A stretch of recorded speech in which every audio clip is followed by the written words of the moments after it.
a literal person. I am a literal person. I take everything literally. When you say, what happened on May 19th? What happened on May 19th was we were shot. Literally, that was it. When people say, did you hurt your children? Literally, no, I didn't. And during this life scripting class, I realized that I did. That 8 years ago was an epiphany for me.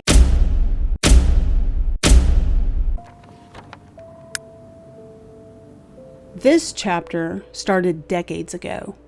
In June of 1984, a jury in Lane County, Oregon, convicted Diane Downs of murdering her 7-year-old daughter, Cheryl, and attempting to murder her 2 surviving children, Christy and Danny. The sentence was severe: life in prison, plus an additional 50 years. For many people, that would have been the end of the story. But because Diane received a sentence that included the possibility of parole, the final chapter had not yet been written. Over the next 4 decades, she would return to the Oregon Board of Parole again and again, asking the same question: should she be allowed to walk free? Today, Diane Downs is 70 years old. She has spent more than 41 years behind bars. Diane's most recent parole hearing was in October of 2025. The thing that makes me cry, the only thing about all of this that makes me cry, gut hard cry, is... So why does the Oregon Board of Parole continue to deny her release? To answer that question, we need to go back more than 40 years. Back before the trial, before the conviction, before the parole hearings. Back to the woman Diane Downs was long before she became one of the most notorious and hated mothers in American criminal history. Diane Downs wasn't always Diane Downs. She was born Elizabeth Diane Fredrickson on August 7, 1955 in Phoenix, Arizona. On the surface, her childhood appeared relatively normal. She grew up in a strict conservative household and was raised by parents who placed a strong emphasis on rules, discipline, and appearances. But as Diane entered her teenage years, cracks began to appear. Friends and family would later describe her as rebellious, impulsive, and determined to live her life on her own terms. Whether those traits were simply part of growing up or early signs of something deeper would become a subject of debate for years to come. She got herself expelled from a strict Baptist Bible college for promiscuous behavior after just 1 year, and by 1973, she married a man named Steve Downs.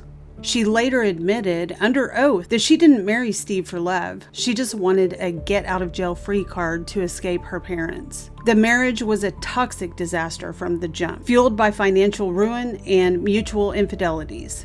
They had 3 children, Christy, Cheryl, and Stephen. But the final blow came when Steve discovered their youngest son, Danny, wasn't even his. He was the product of one of Diane's extramarital affairs. They divorced in 1980. At that point, Diane was a single mother, raising 3 young children on her own. But some of the decisions she made in the years that followed would leave many people questioning her judgment long before the murders ever occurred. Now a single mother in the early 1980s, Diane needed cash, fast. So she applied to a surrogacy agency for a $10,000 payout. But the screening process quickly revealed concerns. During psychological evaluations, multiple professionals raised red flags about Diane's mental state. One examiner reportedly described her as highly intelligent but psychotic. Another questioned whether she should be approved at all. The clinical evaluations explicitly concluded she possessed a complete lack of empathy, distorted perceptions of reality, and severe personality defects. Any normal person would be alarmed by that diagnosis. Diane? She found it hilarious. She openly bragged to her friends about being labeled a clinical psychopath, treating it like proof of her superior intellect. She failed the psychological evaluation twice, but because she was highly intelligent, she was also a master manipulator. On her third try, she manipulated the questionnaire, bypassed the security protocols, and was approved to carry a child. She gave birth to a surrogate baby girl in May of 1982, almost exactly 1 year before she would turn a gun on her own children. On the surface, the surrogacy story may not seem that remarkable, but to many of the people who later examined Diane's life, the surrogacy raised troubling questions. Not because she became a surrogate, but because of the way she appeared to view the entire experience. To Diane, pregnancy, childbirth, and even motherhood often seemed less connected to emotion and more connected to personal convenience. I didn't consult him. I wanted to have children, and so I got pregnant. It was a pattern that some investigators, psychologists, and prosecutors would later point to when trying to understand the choices she made in the years that followed. And the concerns surrounding Diane's relationship with children didn't end with the surrogacy. In fact, some of the most troubling accounts came from those who observed her interactions with her own children. Well, once she had the kids, it was another story. She treated them like crap. She really didn't treat them very good. By many accounts, Diane often appeared emotionally detached from the responsibilities of motherhood. Friends, family members, and even some professionals who later examined the case described a relationship with her children that seemed distant and, at times, cold. Several people recalled that Diane frequently viewed her children less as individuals with emotional needs and more as burdens that interfered with the life she wanted to live. Particularly troubling were reports involving her youngest son, Danny. Witnesses described instances in which Diane appeared impatient with him and showed little affection.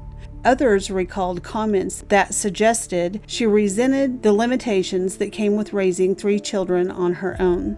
Her former husband, Steve Downs, would later describe Diane as a mother who often seemed more interested in her own wants and desires than in the needs of her children. And perhaps most disturbing were accounts involving Christy. Years before the shootings, some people reported that Christy appeared fearful of her mother. To most parents, children are the center of their world. But prosecutors would later argue that Diane Downs increasingly viewed hers as obstacles to the life she wanted. And according to investigators, everything went from passive neglect to a lethal countdown when Diane took a job at the U.S. Postal Service in Arizona and met a married co-worker named Robert Knickerbocker. When Diane moved to Arizona, she took a job with the United States Postal Service. It was there she met a married co-worker named Robert Knickerbocker. Like several relationships before him, Robert quickly became the focus of Diane's attention. But unlike many of the men she'd pursued in the past, Robert repeatedly made one thing clear. He loved his wife, and he had no intention of leaving her. According to investigators and trial testimony, Diane's feelings for Robert went far beyond an ordinary workplace romance. She pursued him relentlessly. She wrote letters, she called frequently. She imagined a future together despite Robert's repeated attempts to distance himself. Friends would later describe Diane as completely consumed by the relationship. Robert consistently told Diane he loved his wife and wasn't interested in leaving his marriage. And there was another obstacle. Robert had also made it clear he didn't want to raise young children. Prosecutors would later argue those words became incredibly significant. Diane's own journals painted the picture of a woman deeply fixated on Robert. She described him as the man she wanted to spend her life with. She was going to do what it took to make that happen. Despite Robert telling her he loved his wife, he was staying with her, and above all else, he did not want children. To a healthy brain, that's the end of the road. But to a diagnosed sociopath with severe narcissistic and antisocial personality traits, Diane didn't see a rejection. She saw a math problem. According to prosecutors, what happened next wasn't a crime of passion. It was a calculated attempt to remove the obstacles standing between Diane and the life she believed she deserved. It was the evening of May 19th, 1983. Diane Downs was driving through Lane County, Oregon with her 3 young children, 8-year-old Christy, 7-year-old Cheryl, 3-year-old Danny. According to Diane, they had been visiting one of her friends and decided to go sightseeing at around 9:30 at night through the countryside before beginning the trip home. Diane told investigators she was driving along Old Mohawk Road when a strange man flagged her down in the dark. She described him to police with remarkable detail. A man with dark, shaggy hair, cut right above the shoulders, a stubble beard, and a blue Levi jacket. Now, far be it from me to judge a 1980s police sketch, but every time I look at this composite sketch, I see Captain Kangaroo, minus the mustache, but with a couple days stubble. Am I the only one that sees it? For those of you that don't know, Captain Kangaroo was one of the longest-running American children's show from 1955 to 1984. And for the record, I found no evidence that Captain Kangaroo ever hijacked anyone. She claimed she stopped to see if he needed help. And according to Diane, the man demanded her car. When she refused, she said he pulled out a handgun and shot her kids. Diane claims she fought with the man for the weapon before he shot her in the arm and fled into the darkness. Somehow, despite being wounded herself, she managed to get back into her car and drive roughly 8 miles to McKenzie Willamette Hospital. When Diane arrived at the hospital, chaos erupted. Doctors rushed the children into emergency treatment. Cheryl was pronounced dead upon arrival. Danny survived, but he suffered catastrophic injuries that left him permanently paralyzed. Christy was seriously wounded and suffered a stroke due to her injuries, but she survived as well. Diane suffered 1 gunshot wound to the forearm. At first, investigators treated Diane as the victim of a horrifying roadside attack, but it didn't take long before detectives began noticing things that didn't fit. Physical evidence conflicted with Diane's account, and over the days that followed, Diane's version of events began to change. At first, investigators treated Diane Downs exactly as she appeared to be, a grieving mother who had survived a horrific roadside attack. Detectives began searching for the mysterious stranger Diane claimed had stepped into the road that night. Here is a bizarre video of Diane reenacting what happened that night on Old Mohawk Road. I don't know, it looks more like an audition for a movie or something. Anyway, take a look. Problem. What's your car? Nope, he was further. He didn't say anything, and I just kept waiting. Okay, we got this far. Huh? Okay. What's your car? You gotta be kidding. Sure, take my arm. Shoot me that. He reaches in, starts firing. I was watching Christy. Fires into Christy. Christy first, Danny, Fires into Danny. Cheryl. Fires into Cheryl and the friends. Okay, he swings halfway back. He looks at me, but he's not all the way around. He says, I want your car. like that. Okay. Your attention goes, you swing around at the same time. What are you indicating there? I'm throwing the keys, okay? I'm throwing the keys. Simulating. Yes, but I didn't let go of them. He thinks I threw them, but I did not throw them, okay? He swings around at the same time. He's watching the keys and he swings around and shoots. Probably he thought he shot me in the stomach, I don't know. Caught my arm, okay. Your attention keeps following the keys. I go like that. I got in the car, jumped in, put the keys in. I just hit my cast.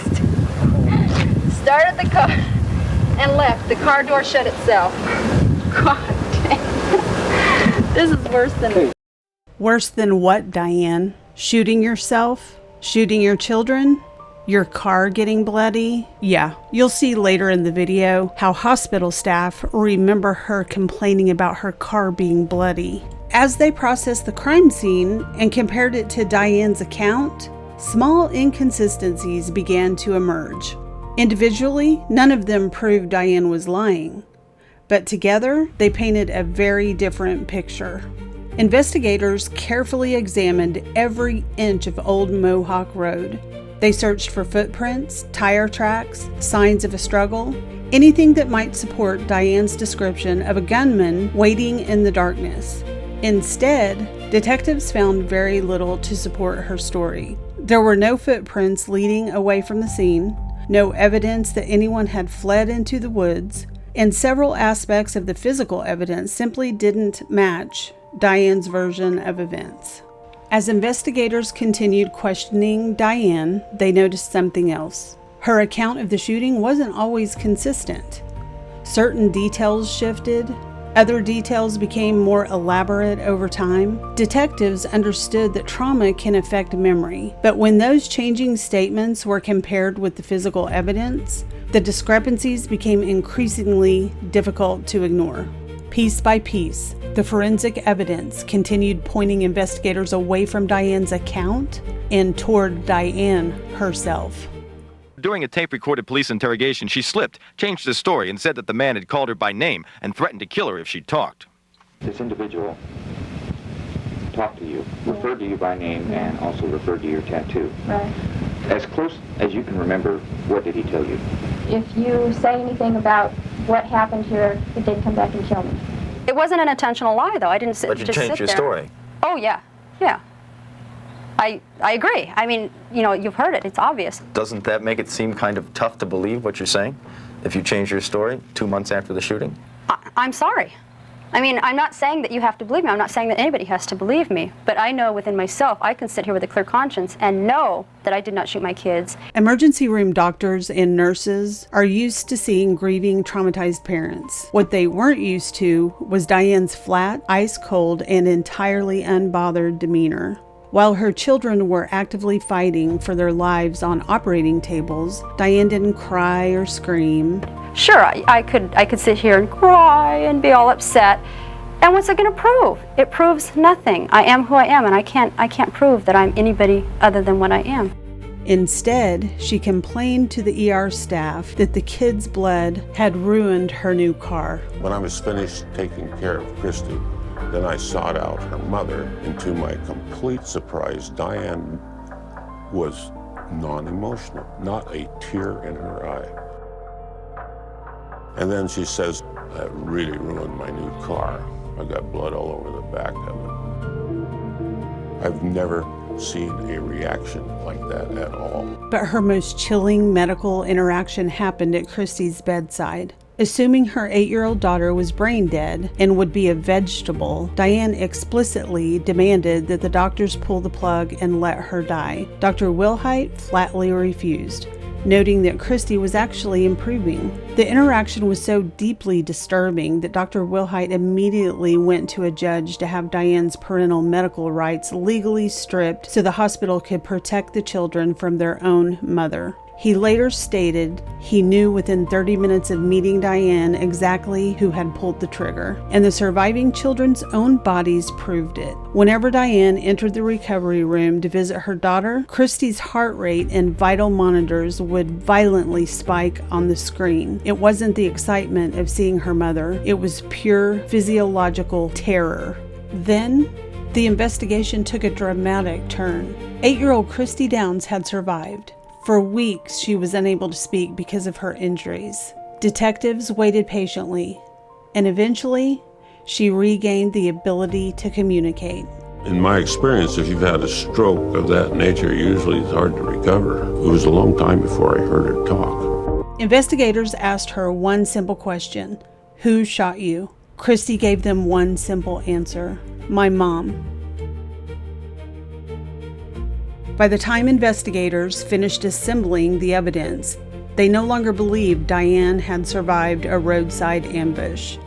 They believed she had staged one. But making an arrest was only the beginning. Prosecutors now had to convince 12 jurors that a mother had intentionally shot her own children. But the arrest brought with it another unexpected revelation. Diane was pregnant.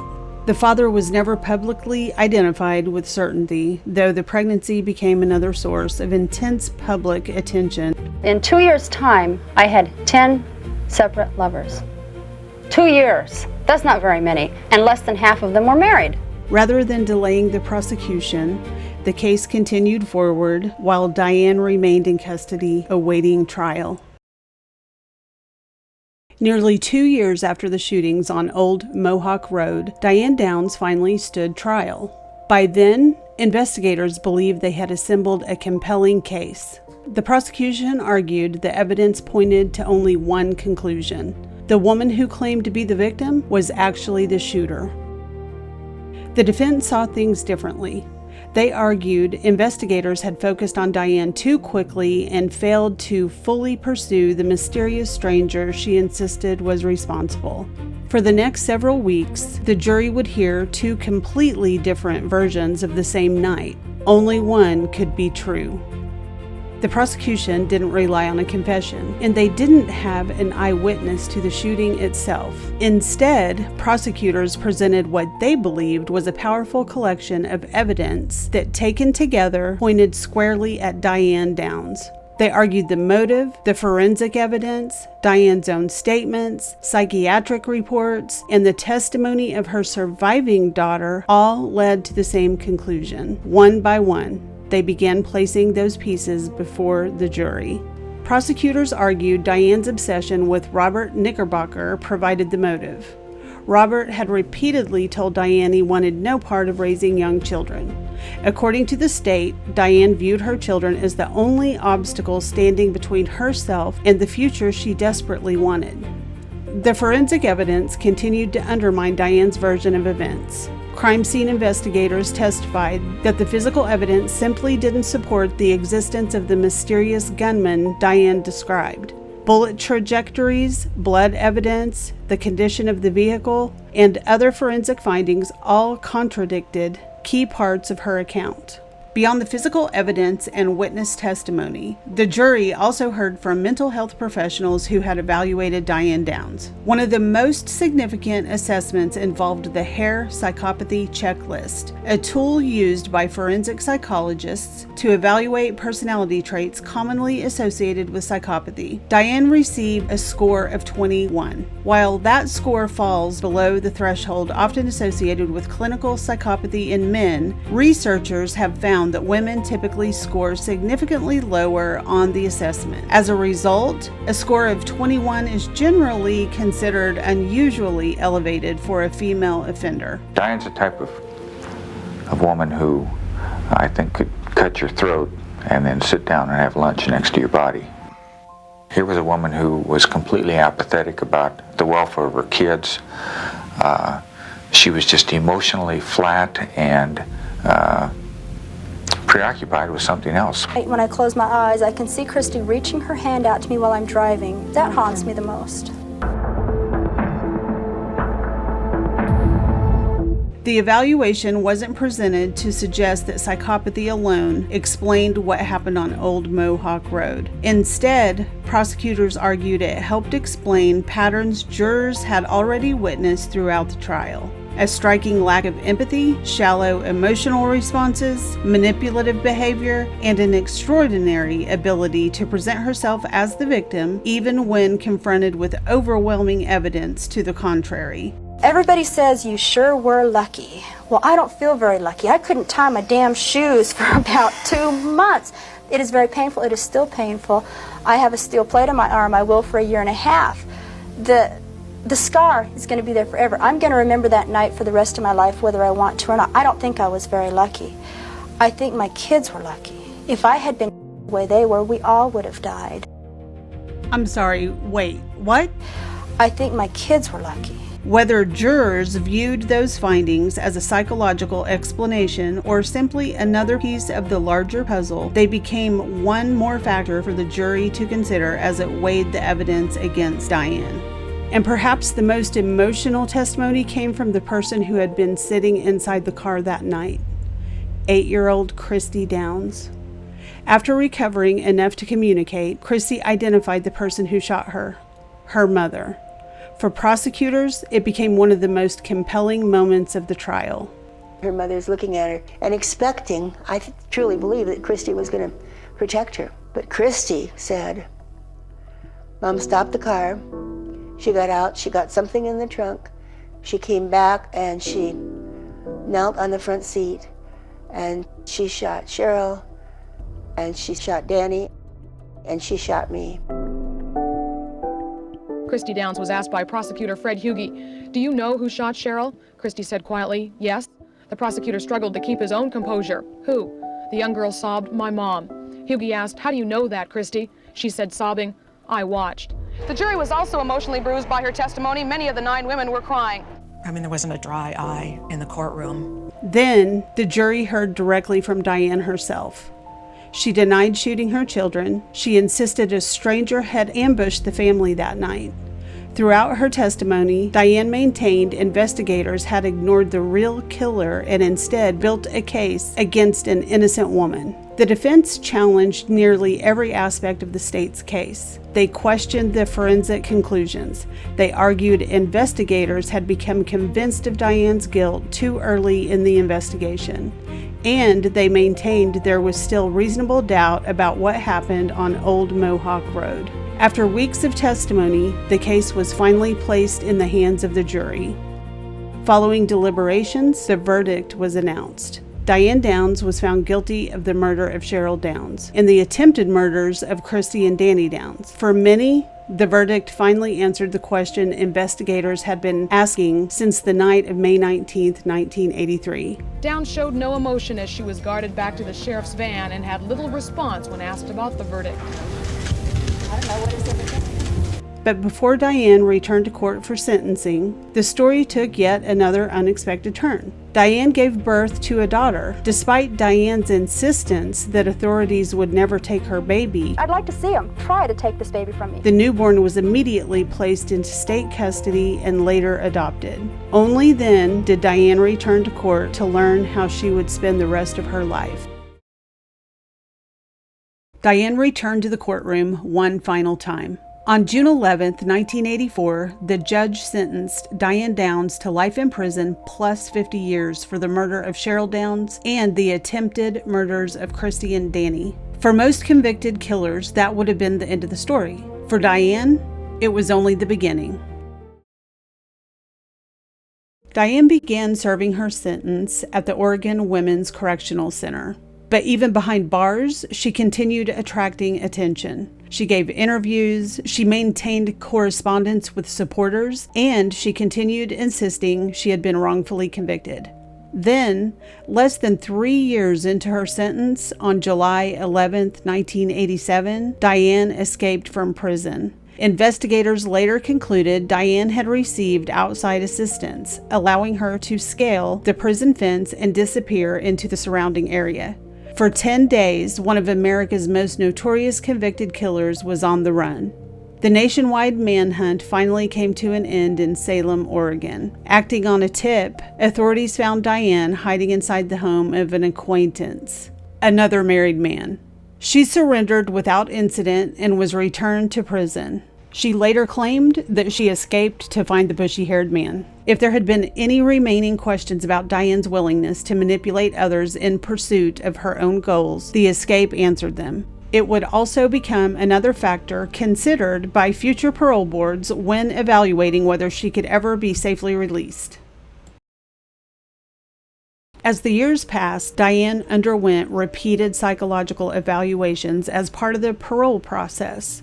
Individual reports differed in their wording, but one conclusion remained consistent. Evaluators continued to describe a pattern of manipulation, grandiosity, limited empathy, and an unwillingness to accept responsibility for her crimes. Those findings would become a recurring theme in nearly every parole hearing that followed. And by then, the question was no longer whether Diane had committed the crimes. A jury had already answered that. The question had become, after decades behind bars, had Diane truly changed? After more than 4 decades behind bars, Diane Downs became eligible to appear before the Oregon Board of Parole. On paper, she looked remarkably well adjusted. She earned a 2-year associate's degree, completed conflict mediation training, worked as a prison porter 5 days a week, spent her days cleaning, gardening, and crocheting blankets and other items for veterans and underprivileged children. She even helped establish a specialized housing unit for elderly inmates. If you judged Diane solely by her institutional record, you might conclude she had become a model inmate, minus the escape shenanigans. But parole isn't awarded for checking boxes. It's awarded when the board believes an inmate has demonstrated genuine rehabilitation, accepted responsibility for their crimes, and no longer poses a danger to society. and that's where Diane fell short. Throughout the multiple parole hearings, the board returned to the same central question, not whether Diane had committed the murders. A jury had already answered that. The question was whether Diane had truly changed. Again and again, the answer was no. During her most recent parole hearing, Diane continued to deny that she had shot her children. Instead, she offered a series of explanations and conspiracy theories that board members found deeply concerning. She claimed her own defense attorney had persuaded her to falsely describe child abuse because it would make her appear more believable to the jury. In your narrative regarding your childhood and your years living at home, you say that you were just saying how you felt loved and sheltered and there was no trauma. And I guess I'm confused because there are reports where you say that your father sexually abused you, and then you later recant those claims. So what is that? I mean, did your father sexually abuse you? And if he did not, why did you tell people he had? My attorney said, Susan Staffel of Children's Services wants to talk to you about the molestation. And I said, what molestation? He said, Steve said to Susan Staffel that you were molested. I said, I was not. He says, well, you're going to have to address that. And I said, that's easy. It didn't happen. He said, you can't just tell Susan Staffel you weren't molested. I wasn't molested.